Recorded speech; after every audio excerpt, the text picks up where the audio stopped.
Welcome back to my channel Style and Study Corner. This is Shantikriya Sijini, lecturer in aquaculture, PR Government College, Kakinada.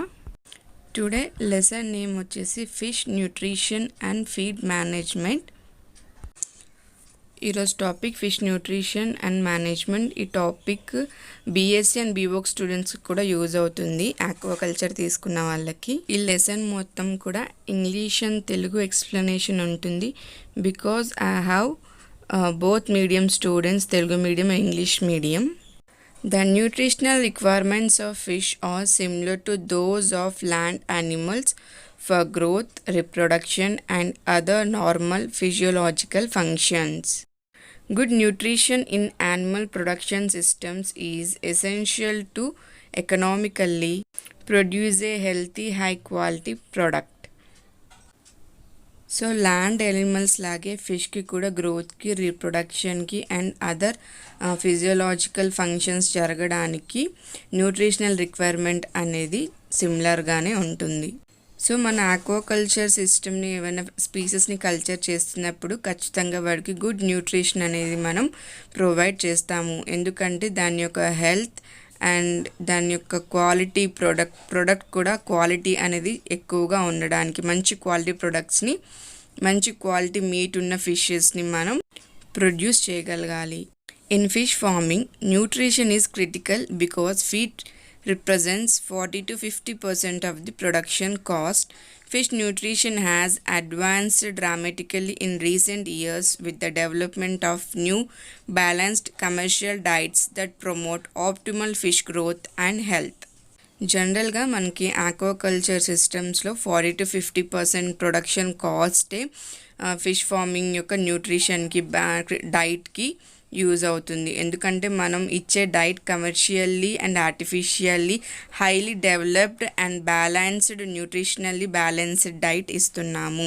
So దానికే total కాస్ట్లో 40 to 50% అనేది investment అవుతుంది. Aquaculture ఫార్మింగ్లో ఎక్కువగా మనం cost ఎక్స్పెన్సివ్గా ఎక్కువగా పెట్టేది ఫుడ్కి మాత్రమే. 40 to 50% హై ఎక్స్ట్రా పేమెంట్ అనేది చేస్తాము.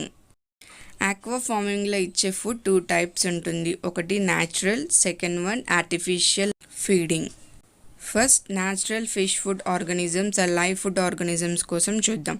ఏ variety of natural fish food organisms are found in water body. The natural food provides the constituents of a complete and balanced diet. Natural feeds have high protein and fat contents which promote the growth of the fish. So మనకి చాలా different types of live food organisms and natural fish food organisms like phytoplankton, zooplankton ఇలాంటివి మనకి ఎక్కువగా water బాడీలోనే అవైలబుల్లో ఉంటాయి. That means వాటర్లోనే ఎక్కువగా అవైలబుల్లో ఉంటాయి. సో ఈ న్యాచురల్ ఫుడ్ ఏవైతే ఫైటోప్లాంక్టన్, జూప్లాంక్టన్స్ నుంచి అండ్ అదర్ సోర్సెస్ నుంచి న్యాచురల్ ఫుడ్ని ఫిష్ ఫార్మింగ్లో మనం యూజ్ చేస్తామో వాటి నుంచి కూడా కంప్లీట్ బ్యాలెన్స్డ్ డైట్ అనేది కావాల్సిన న్యూట్రిషన్స్, ప్రోటీన్స్, వైటమిన్స్ ఉన్నవన్నీ కూడా ఇవ్వడం జరుగుతుంది. ఈ న్యాచురల్ లైవ్ ఆర్గానిజమ్స్ ఫీడింగ్గా ఇవ్వడం వల్ల ఫిష్ ఫార్మింగ్లో ఫిషెస్ యొక్క గ్రోత్ కూడా ప్రమోట్ అవుతుంది. అవి యొక్క గ్రోత్ రేట్ కూడా ఇంక్రీజింగ్ అవుతాయి. Classification of food and feeding habits of fishes as per Scropeus 1933. Main food, occasional food, emergency food. So there are 3 types food habits of fishes according to Scropeus clause. So main food, it is the most preferred food on which the fish will thrive best. Occasional food, it has relatively high nutritive values and is likely and consumed by fish whenever the opportunity presents. Emergency food, it is fed upon or accepted when other food materials is not available. Main food, fish ఏదైతే ఎక్కువగా mostly prefer చేస్తుందో that is called main food. Occasional food వచ్చేసి మనకి ఇందులో nutritive values కూడా ఎక్కువగా ఉంటాయి and fish ఇది ఎప్పుడైతే ఆపర్చునిటీ లాగా వస్తున్నాయి అకేషనల్గా, అంటే అప్పుడప్పుడు ఇవి అవైలబుల్లో ఉన్నప్పుడు కన్జ్యూమ్ చేస్తూ ఉంటాయి. సో దాన్ని అకేషనల్ ఫుడ్ అంటాము.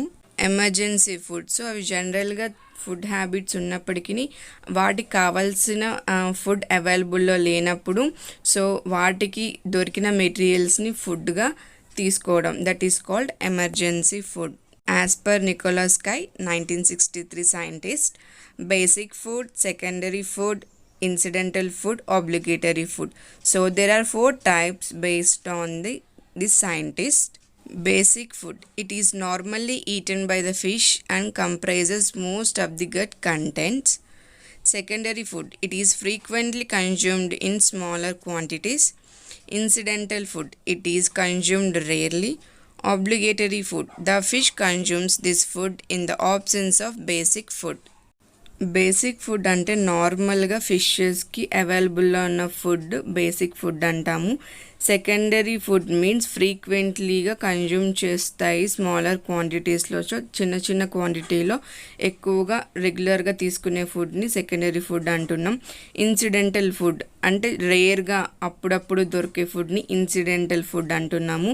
ఆబ్లిగేటరీ ఫుడ్ వచ్చినప్పటికీ బేసిక్ ఫుడ్ అవి జనరల్గా తినే ఫుడ్ అవైలబుల్లో లేనప్పుడు సో వాటికి ఏవైతే మెటీరియల్స్ దొరుకుతాయో వాటిని కన్జ్యూమ్ చేస్తూ ఉంటాయి. సో దాన్ని ఆబ్లిగేటరీ ఫుడ్ అంటాం. As per Das and Maitra 1963 scientists, herbivorous fishes, omnivorous fishes, carnivorous fishes. Okay, here they classified like 3 different food habits.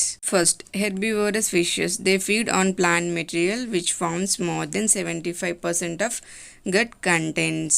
అంటే ప్లాంట్ మెటీరియల్స్ని తినే వాటిని హెర్బివోరస్ ఫిషెస్ అంటాం. Omnivorous fishes they consume both plant and animal foods. So plant and animal food materials ఉన్నటువంటివి consume చేస్తే వాటిని omnivorous fishes అంటాం. Carnivorous fishes they feed on animal food which comprises more than 80% of the diet. So ఈ fishes వాటి యొక్క డైట్లో 80% వచ్చేసి more than 80% animals వాటికి అవైలబుల్ ఉన్న యానిమల్స్ని ఫీడ్గా తీసుకుంటాయి. సో వాటిని కార్నివోరస్ ఫిషెస్ అంటున్నాము. Again herbivorous are divided into 2 subgroups like planktophagous fishes, detriphagous fishes. So planktophagous fishes means they consume only phyto and zooplankton. ఏవైతే ఫైటోప్లాంక్టన్స్ని జూప్లాంక్టన్స్ని తింటాయో వాటిని ప్లాంక్టోఫాగస్ ఫిషెస్ అంటాము. Detritophagous fishes they feed on detritus. Dead and మెటీరియల్స్ని తినే వాటిని detritophagous fishes అంటాము. So నా next క్లాస్లో ఆక్వాకల్చర్లో live food organisms, live feed organisms కోసం ఎక్స్ప్లెయిన్ చేస్తాను.